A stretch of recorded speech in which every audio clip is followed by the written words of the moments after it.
Libur hari raya telah tiba. Saatnya kembali ke kampung halaman untuk bertemu dan berkumpul bersama keluarga. Betapa senangnya hatiku karena sudah hampir 2 tahun saya tak merasakan berlebaran bersama mereka. Saya yang hanya seorang karyawan pabrik hanya diberi waktu libur kerja 1 minggu saja. Jadi kesempatan ini ingin saya gunakan untuk mudik dan berlebaran bersama keluarga tercinta.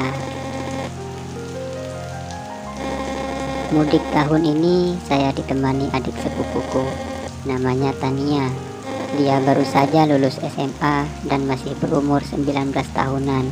Dia juga berkeinginan pulang kampung untuk menemui kakek dan neneknya, karena sudah lama dia tak pernah bertemu dengan mereka.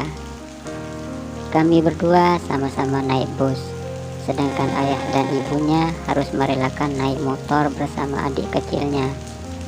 Kita berangkat dari terminal jam 5 sore dan jarak yang harus kita tempuh sekitar 9 jam perjalanan, itu pun kalau tidak macet.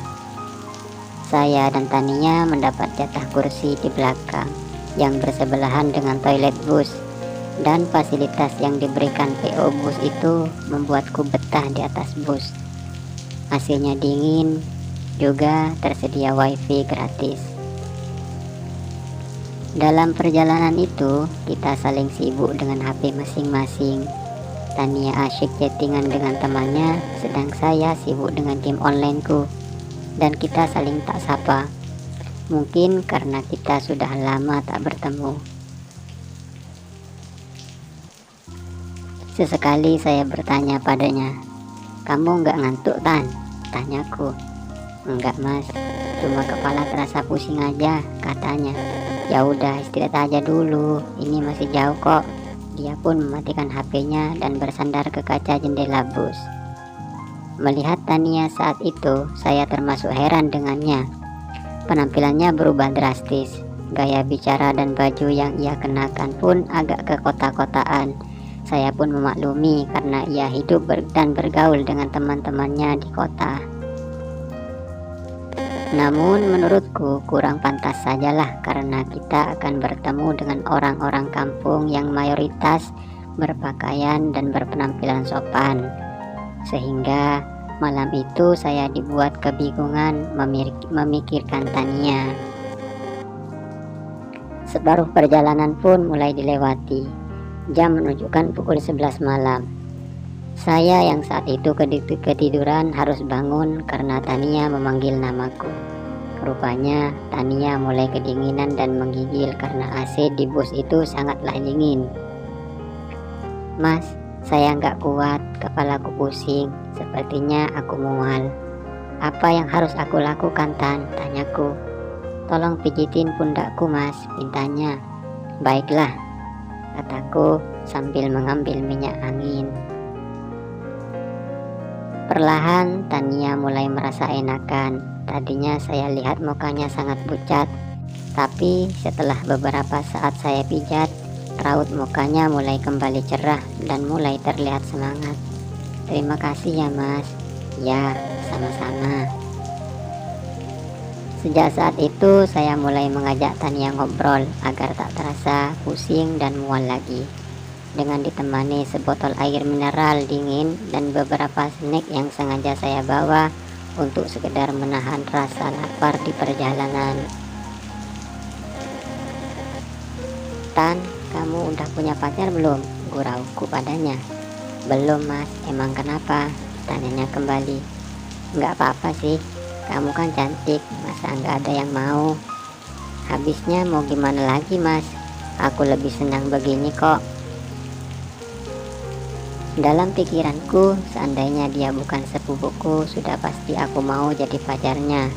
Saya akui dia cantik, kulitnya juga putih, hidungnya mancung, dan tingginya juga seperti wanita yang saya impikan. Namun apalah daya, dia adalah adik sepupuku. Tak lama berselang dari kita ngobrol, dan bus yang kita tumpangi terjebak kemacetan panjang, hingga mengakibatkan bus saya berjalan pelan saja. Saya yang merasa kasihan dengan Tania menyuruhnya untuk melanjutkan tidurnya kembali.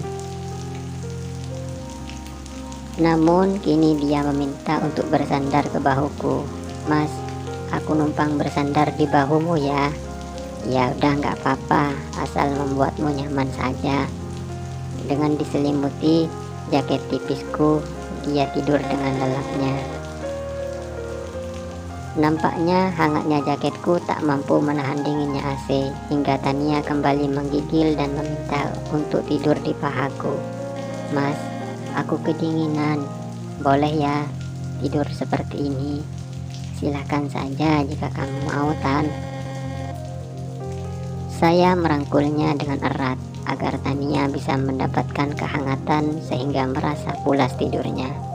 Tapi entah kenapa saat bersama Tania saya merasa nyaman meskipun dia termasuk familiku sendiri.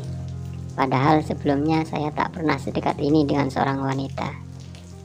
Hingga akhirnya bus berhenti di terminal tujuan kami. Dengan rasa capek, penat, ngantuk, semuanya kami rasakan. Sungguh malam itu menjadi hari yang melelahkan.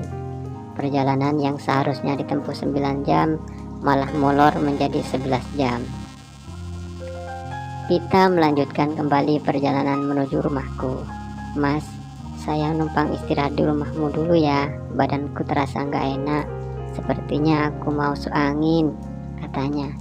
Oh, ya udah, kamu pulang ke rumahku dulu aja. Dengan penuh lemas Tania menuju rumahku. Ternyata kedatangan Tania disambut baik oleh ibuku. Tania pun juga senang dengan sambutan itu. Melihat Tania yang kecapean, ibuku mempersilahkan Tania untuk istirahat di kamarku. Di rumahku hanya ada 2 kamar saja, kamarku dan sebelahnya kamar ibuku. Malam itu tak ada perbincangan di antara kita karena lelah yang membuat kita tak mampu untuk saling bercerita. Ibuku juga memilih untuk segera beristirahat karena jam 5 pagi ibu sudah harus pergi ke rumah juragannya karena ibu bekerja sebagai pembantu rumah tangga di sana. Fajar pagi mulai terlihat. Saya yang masih ngantuk ingin kembali melanjutkan tidurku dan berpindah ke kamarku. Namun dari tirai pintu kamarku saya melihat Tania masih berbaring di ranjangku tanpa selimut yang menutupinya. Entahlah dia mimpi apa saat itu. Sprei kasurku berantakan, bantal-bantal berjatuhan, bahkan bagian tubuhnya ada yang kelihatan. Saya pun heran dan tak berkedip melihat cara tidur Tania saat itu. Namun saya tak memperdulikannya dan saya ikut berbaring di sampingnya. Saya dan Tania menikmati istirahat pagi itu dengan pulas hingga menjelang siang. Tania terbangun dari tidurnya. Mas, kenapa kamu kok bisa ada di sini? Iya, tadi aku pindah ke sini karena di luar terasa panas. Oh, kenapa kamu nggak bangunin aku saja? Kan aku jadi nggak enak. Ya sudahlah, gak usah dipikirin hal itu. Yang penting kamu sudah kembali sehat lagi, ucapku. Terima kasih banyak mas, sudah menolong dan menemani perjalananku, sambungnya. Aku tak tahu harus membalasnya dengan apa mas, katanya. Perlahan dia mendekatiku dan mencium pipiku. Ini ungkapan terima kasihku padamu mas. Kejadian itu membuatku terdiam dan tak bicara. Kamu kenapa mas? Kok bengong begitu? Kaget ya? Ucapnya dengan tersenyum. Aku tak pernah dibuat seperti ini oleh seorang wanita. Berarti aku yang pertama dong.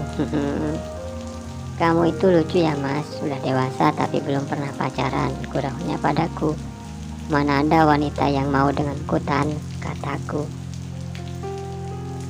Lagian aku malu dan tak pede jika di dekat wanita.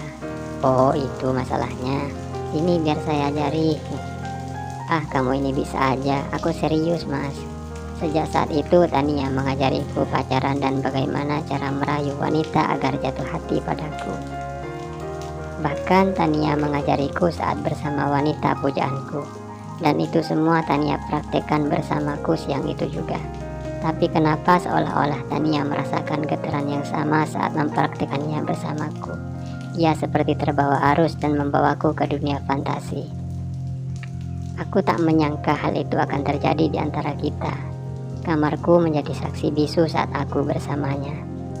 Tania yang aku anggap sebagai adik sepupuku kini berubah menjadi wanita dewasa dan mengajariku hal yang paling berkesan dan tak terlupakan dalam hidupku. Tania, terima kasih telah membuat hariku berkesan. Semoga hari ini menjadi sejarah di antara kita. Tania, aku akan selalu menjagamu. Tamat. Terima kasih.